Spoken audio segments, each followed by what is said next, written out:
اللہ ان کا مددگار ہے، فرشتے مددگار ہیں، وصالح المؤمنین اور نیک صالح مومنین بندے مددگار ہیں، والملائکۃ بعد ذالک ظہیر، اور اس کے بعد فرشتے مدد کریں۔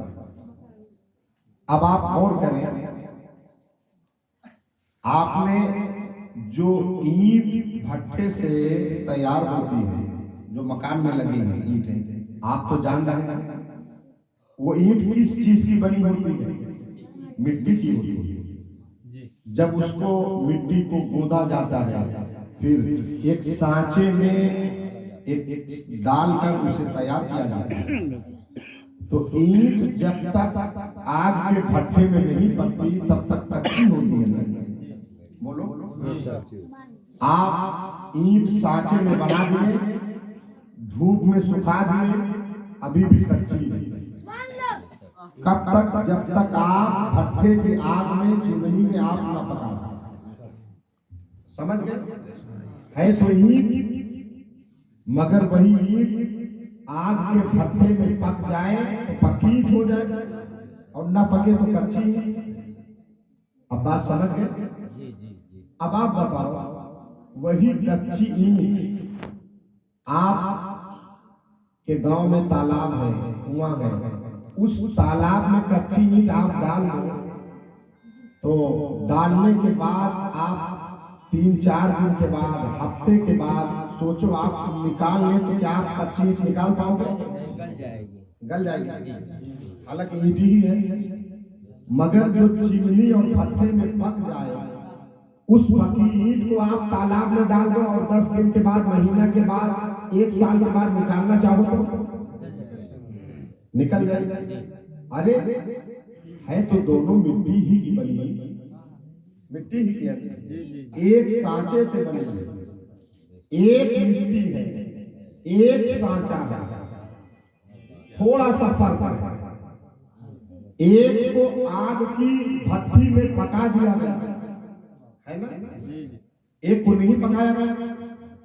جس کو نہیں پکایا گیا اس کو پانی میں ڈال دو تو 24 گھنٹے کے بعد اس کی ہستی وجود ختم ہو جائے، اور جو بھٹے میں پک گئی، آپ سال، 2 سال، 10 سال، 20 سال، 50 سال پانی میں ڈال دو تو فرق نہیں پڑے گا۔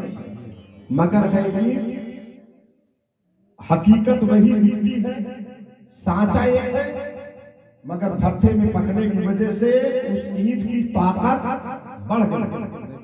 اب بتاؤ، انسان ہم بھی ہیں، انسان آپ بھی ہو، انسان وہ بھی ہے نا، ہم بھی ہیں، آپ بھی ہو، وہ بھی ہے، کل ملا کے سب انسان ہی ہیں۔ مگر وجہ کیا ہے؟ ہمیں جب قبر میں دفن کیا جاتا ہے تو ہمارا وجود ختم ہو جاتا ہے، اور جب اللہ کے ولیوں کو دفن کیا جاتا ہے تو صدیاں گزر جاتی ہیں، مگر نہ ان کی ہستی مٹتی ہے، نہ نام مٹا کرتا ہے۔ کچھ نہ کچھ تو وجہ ہوگی، وجہ یہی ہے، سانچا ایک، مٹی ایک، کارخانہ ایک، مگر اس اینٹ کو آگ کے بھٹے میں پکا دیے تو اس کی حیثیت بدل گئی۔ اب پانی میں دم نہیں کہ اس اینٹ کو اپنے میں ملا لے، مٹی میں دم نہیں کہ اس اینٹ کو اپنے میں ملا لے، آگ میں دم نہیں کہ اس اینٹ کو جلا کر راکھ کر دے۔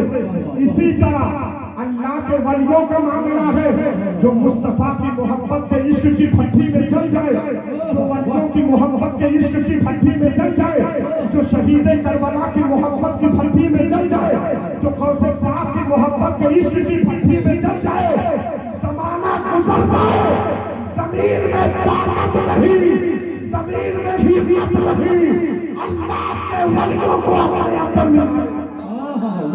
اس لیے کہ مصطفیٰ کے عشق کی بھٹی میں وہ سب جل چکے، وہ سب پک چکے ہیں۔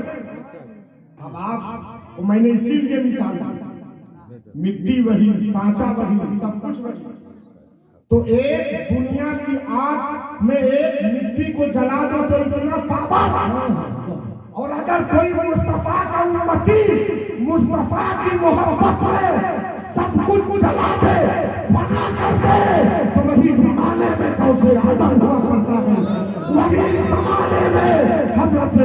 بابا ہوا کرتا تھا۔ یہ پیار ہے مصطفیٰ کے عشق کی بھٹی میں جو جل گیا ہے، آج تک زمانے میں اس کا چرچا ہوتا ہے۔ ہم بھی ہیں وہ بھی ہیں، مگر فرق اتنا ہے ہم نے مصطفیٰ کے دامن کو چھوڑ دیا، آقا کی سنتوں کو ہم نے چھوڑا، آقا کے راستوں کو چھوڑا۔ مگر ان سے پوچھو کیا سرکار تنہا آئے ہوں گے؟ 6-7 بھائی تو رہے ہوں گے، کیونکہ اللہ کا ولی جب نکلتا ہے تو کنبے کو ساتھ لے کر نکلتا ہے، اور مصطفیٰ کے دین کی تبلیغ کے لیے نکلتا ہے۔ اور ایسے علاقے میں رب اپنے بندوں کو روک دیتا ہے جن علاقوں میں خوشحالی اور برکتیں پیدا کرنے کے لیے اللہ ان کے وجود کو اس علاقے کے لیے رحمت بنا دیا تھا۔ اور یہی وجہ ہے آج سرکار ہی کا صدقہ ہے جو خدا کی رحمتوں کی برسات ہے۔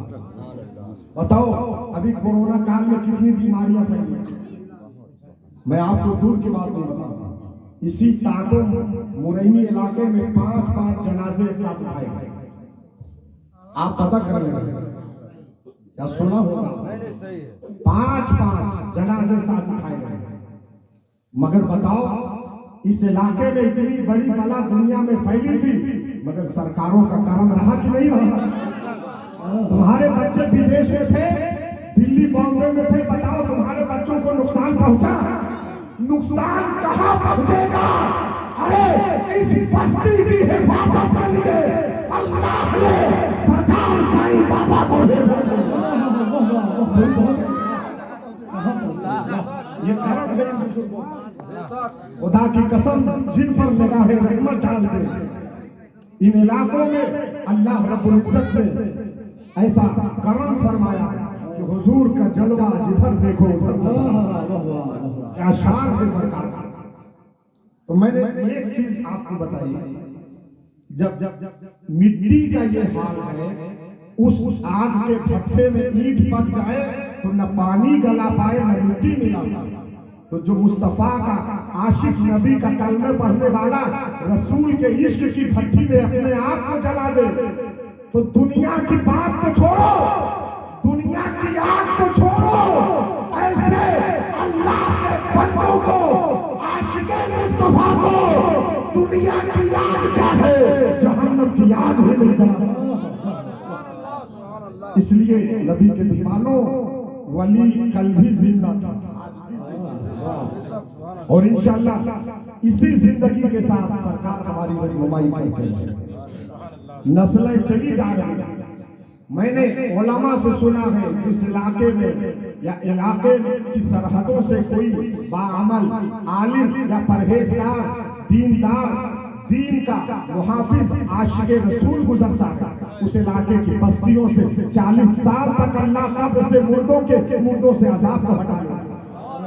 ارے جب عام عالم کی بات ہے، عام امام کی بات ہے، عام حافظ کی بات ہے، عام عاشق کی بات ہے، تو جس علاقے میں سرکار سائیں بابا آرام کر رہے ہو اس قبرستان کے مردوں پر کوئی عذاب نہیں ہوگا۔ یہ کرم ہے سرکار کا، اللہ کا اتنا بڑا فضل ہے کہ اللہ نے ایسا آستانہ ہمیں دیا۔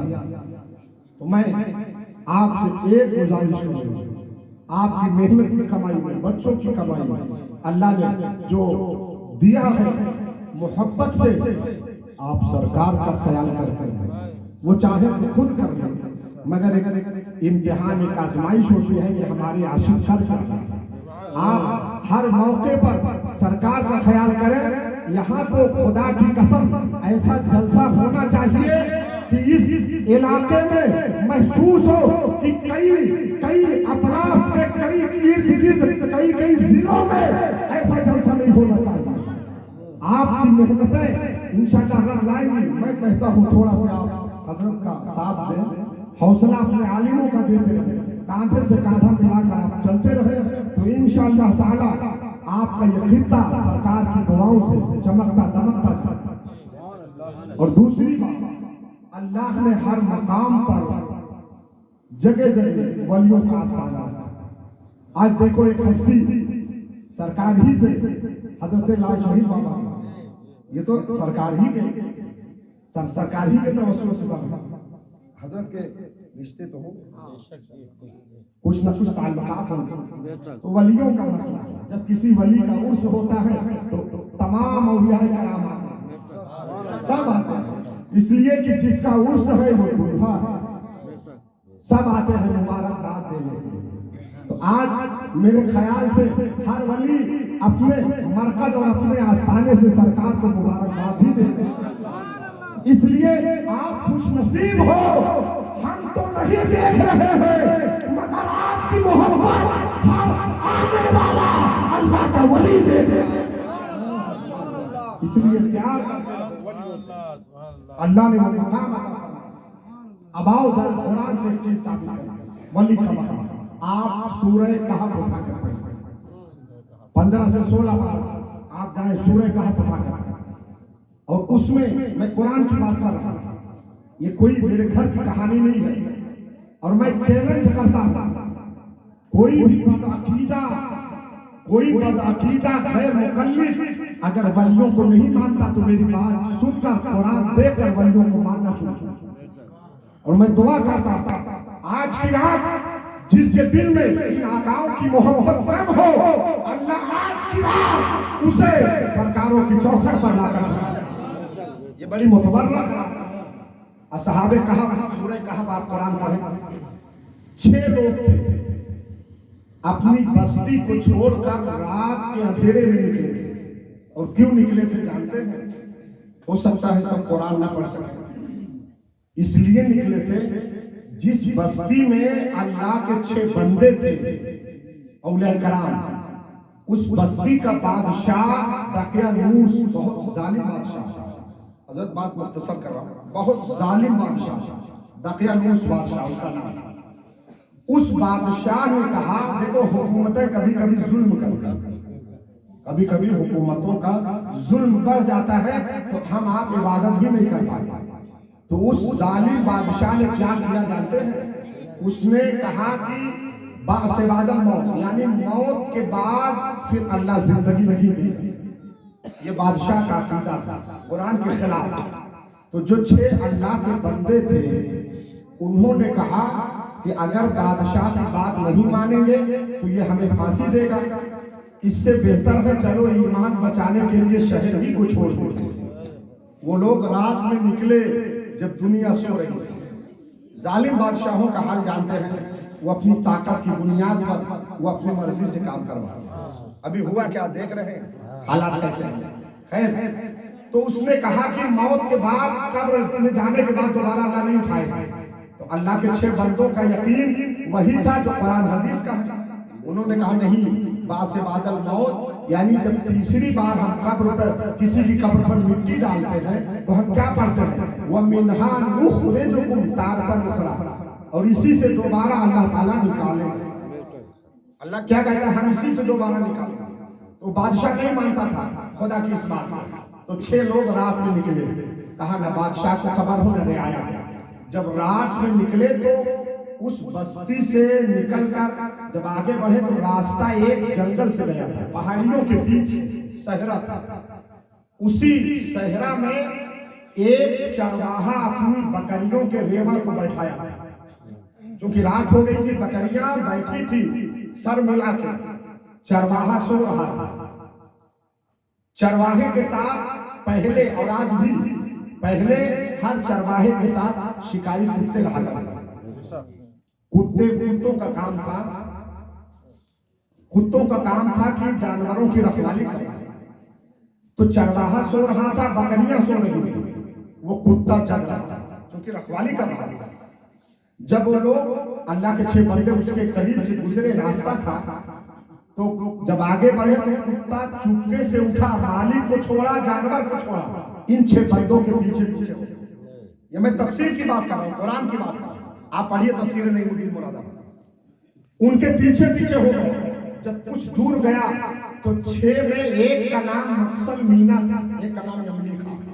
ان کو آہٹ محسوس ہوئی کہ رات میں کوئی پیچھے آ رہا ہے، جیسے آج ہم اکیلے رات میں چلتے ہیں تو لگتا ہے کوئی آ رہا ہے، تو ان کو آہٹ محسوس ہوئی۔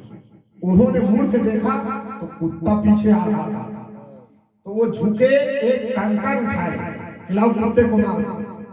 جیسے کنکر اٹھائے تو کتا دونوں پیروں کے بل اگلی دونوں کلائی اٹھا کر کھڑا ہوا اور اللہ سے دعا کیا، اے پروردگار مجھے زبان دے دے، میں تیرے بندوں سے بات تو کر لوں۔ اللہ نے فوراً اس کتے کو زبان دیا، اور جیسے زبان دیا تو کتا کہتا ہے، اللہ والوں مجھے کیوں مارتے ہو؟ مجھے مت مارو، میں دنیا کے اور ان کتوں کی طرح نہیں ہوں جو اللہ والوں کو نہیں پہچانتے، ہم تو اللہ والوں کو پہچانا کرتے ہیں۔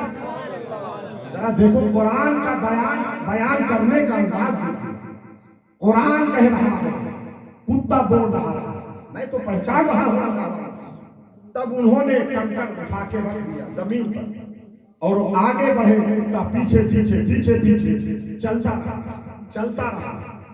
ایک پہاڑ کی کھوہ ملی، کھوہ میں تھکے تھے، سفر کیے تھے آرام کے لیے، اندر 6 لوگ آرام کے لیے صاف کیے، وہیں پر آرام کرنے لگے رات میں، اور کتا اسی غار کھوہ کے منہ پر دونوں کلائیوں کو بچھا کر بیٹھے، وہ آرام کر رہے ہیں، کتا بچھا کے بیٹھا پہرا دے رہا۔ ارے وہ کتا تو چرواہے کی بکریوں پر پہرا دے رہا تھا، اب اللہ کے ولیوں پر پہرا دے رہا۔ کیا تقدیر ہے، نہ سمجھ ہے، جانور ہے، انسان تو ہے نہیں، مگر پھر بھی ولیوں کی محبت کی، ولیوں کے غار پر بیٹھ کر وہ پہرا دے رہا۔ یہ آرام سے سوتے رہے کتنا دن؟ قرآن پڑھو، قرآن میں 323 سال کچھ دن، 323 سال کچھ دن اسی غار میں سوتے رہے۔ 323 برس، میں قرآن کی آیت کا ترجمہ بتا رہا ہوں، 323 برس اسی غار میں سوتے رہے، اور کتا غار کے منہ پر بالوسیع کلائیوں کو بچھا کے بیٹھا رہا۔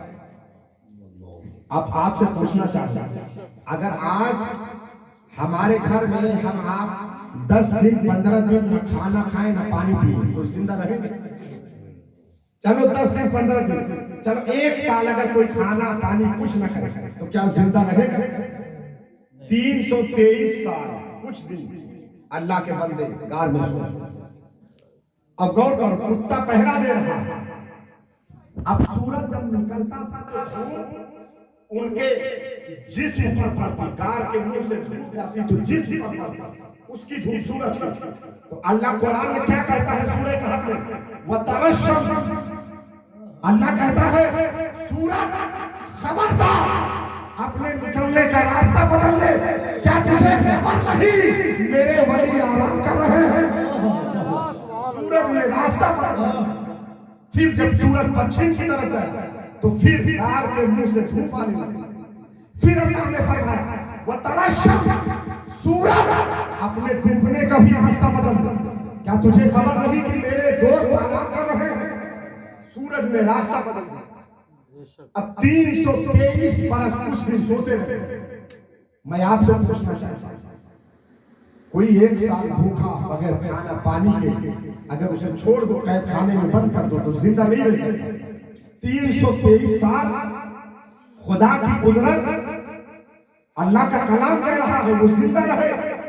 اچھا یہ بات تو سمجھ میں آتی ہے، چلو ولیوں کو اللہ نے زندہ رکھا اس لیے کہ ان کا کنٹیکٹ، ان کا ریلیشن خدا سے تھا تو اللہ نے اپنے ولیوں کو زندہ رکھا، یہ بات تو سمجھ میں آتی ہے۔ وہ خدا سے جڑے تھے تو خدا نے ان کو زندہ رکھا 323 سال۔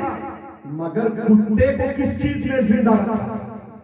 کتا تو نہ سجدہ کرتا، نہ عبادت کرتا، نہ اللہ کا ذکر کرتا، وہ تو جانور ہے، اس کو 323 سال کس نے زندہ رکھا؟ تو کلام تفسیروں میں بتا دیا اللہ کے ولی خدا سے پیار کرتے تھے، اس لیے خدا نے اپنے ولیوں کو زندہ رکھا، اور کتا ولیوں سے پیار کرتا تھا اس لیے ولیوں نے کتے کو زندہ رکھا۔ یہ قرآن ہے، قرآن کہتا ہے جو خدا سے مل جائے خدا اسے پاور دیتا ہے. زبان اس کی ہوتی ہے، طاقت پروردگار کی ہوتی ہے. پاؤں ولی کا ہوتا ہے، پاؤں میں قوت پروردگار کی ہوتی ہے. آنکھ ولی کی ہے، آنکھ میں طاقت پروردگار کی ہے. زبان ولی کی ہے، زبان میں طاقت پروردگار کی ہے. یہ تو خدا کے پیارے ہیں، ان کو خدا دیتا ہے. ان سے جڑے رہو، یہ خدا کی عطا سے تمہیں عطا کرتا ہے. اس لیے رشتہ بنا کر رکھو. سورہ کہف میں اللہ نے قرآن میں صاف صاف بتا دیا کہ کتا بھی اللہ کے ولیوں کے در کا دربان بن جائے تو اس کی بھی تقدیر بدل جاتی ہے اور اس کا ذکر قرآن میں آتا ہے. یہ کتے کا نام ہے. اب آخری بات ذکر کر رہا ہوں. دیکھو بزرگوں کے در کا تبرک بھی باعث برکت ہوگا. آپ کہیں گے کیسے؟ یہ بھی قرآن سے ثابت کر دیں. سورہ یوسف سے، سورہ یوسف سے میں قرآن سے ثابت کرتا ہوں. 12ویں باب. حضرت یعقوب علیہ السلام کے 12 بیٹے تھے، سب جانتے ہیں. سب سے چہیتے بیٹے حضرت یوسف تھے. حضرت یوسف علیہ السلام کو ان کے بھائیوں نے کنویں میں ڈالا. المختصر جنگل میں لے جا کے بھیڑیا ذبح کر کے ان کے کرتے کو خون کرتے پہ خون لگا کے ان کے باپ حضرت یعقوب کو دیا. کہا کہ آپ کا پیارا بیٹا یوسف، اس کو تو جنگل میں بھیڑیا کھا لے گئے. تو حضرت یوسف روتے رہے ان کے غم میں. وقت گزرا، کئی سال گزرنے کے بعد المختصر حضرت یوسف مصر کے بادشاہ بنے. جب بادشاہ بنے تو ان کے سارے بھائی محتاج ہو چکے تھے. غلہ لینے کے لیے بادشاہ کے وہاں پہنچے. ان کو تو معلوم تھا کہ یوسف ختم ہو گئے، مر گئے، مگر اللہ جس کی حفاظت کرتا. جب غلہ لینے مصر پہنچے تو حضرت یوسف بادشاہ بنے تھے لیکن بھائیوں نے نہیں پہچانا، مگر حضرت یوسف نے پہچانا. کہا کہ آپ یہ ہیں. کہا ہاں. تب حضرت یوسف نے کہا میرے باپ کا کیا حال ہے؟ حضرت یعقوب کا، یہ نبیوں کی بات ہے. کہا وہ تو آپ کے غم میں روتے روتے دونوں آنکھ کی بینائی ختم کر دی، وہ تو نابینا ہو گئے. تب حضرت یوسف نے کہا میرے بھائی یہ قمیص جو پہنے تھے اتار دیے. قرآن میں آپ کہیں گے کہاں؟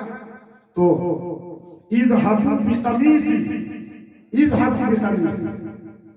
قرآن میں حکم ہے اس کرتے کو لے کر جا. فَأُلْقُوهُ عَلَى وَجْهِهِ فَارْتَدَّ بَصِيرًا. اللہ فرماتا ہے اس کرتے کو یوسف نے کہا لے کر جاؤ اور اس کرتے کو میرے باپ کی آنکھ پر رکھ دینا. عَلَى وَجْهِهِ، باپ کے چہرے پر رکھ دینا. فَارْتَدَّ بَصِيرًا، ان کی جو روشنی ختم ہو گئی واپس چلی گئی. اب بتا رہا ہوں سورہ یوسف پڑھو. وہابیوں خدا کی قسم اگر کوئی وہابی ہو گیا تو قرآن کی آیت پڑھ کر دیکھے بزرگوں کے تبرکات سے کیا ملا کرتا. وہ قرآن پڑھے، میں کہانی نہیں بتاتا دنیا کی، میں قرآن کی بات کر رہا ہوں. جب ان کے بھائیوں نے یوسف کا کرتا لایا فلما ان جاء البشیر فألقاه على وجهه ابي يأتي بصيرا. جب خوشخبری سنانے والا خوشخبری سنایا، وہ کرتا لے کر قمیص لے کر حضرت یعقوب کے پاس آیا. جیسے ہی ان کے چہرے پر یوسف کا بیٹے کا کرتا رکھا، فوراً کرتے